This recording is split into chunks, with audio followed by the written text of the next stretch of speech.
Cette école espagnole, comme beaucoup d'autres, a adopté les technologies numériques pour améliorer l'enseignement. Mais les élèves tirent-ils le maximum de ces méthodes innovantes ?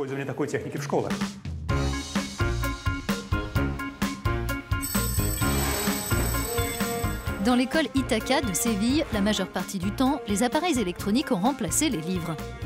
Les élèves travaillent par petits groupes sur des projets en s'appuyant sur des documents partagés, aussi bien en classe qu'à la maison. Le programme intègre également des matières innovantes comme la robotique.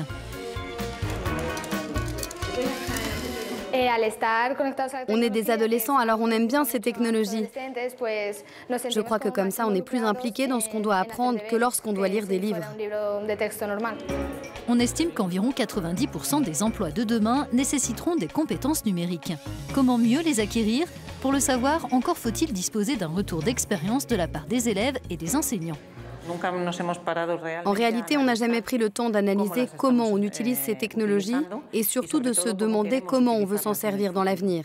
En d'autres termes, quel est notre plan d'action pour les prochaines années? Itaca fait partie des 650 écoles européennes qui testent un outil d'auto-évaluation en ligne appelé Selfie. Il recueille de manière anonyme le point de vue des élèves et du personnel d'éducation et établit un rapport qui synthétise les forces et les faiblesses de l'établissement dans son utilisation des technologies. Selfie permet de collecter des données à 360 degrés, des informations sur les infrastructures, les appareils, le Wi-Fi, etc.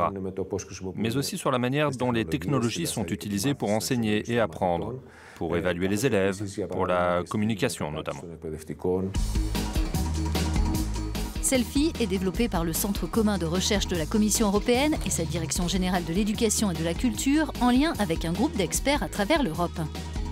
Cet outil, gratuit et facile d'utilisation, est mis à la disposition de toutes les écoles. Selfie est un élément du plan d'action en matière d'éducation numérique.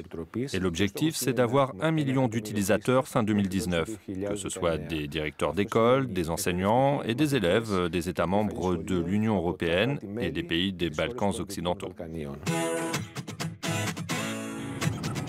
Officiellement lancé fin octobre dans cette école de Varsovie, Selfie est disponible dans 24 langues de l'Union européenne et le sera bientôt en serbe, russe, géorgien et turc notamment.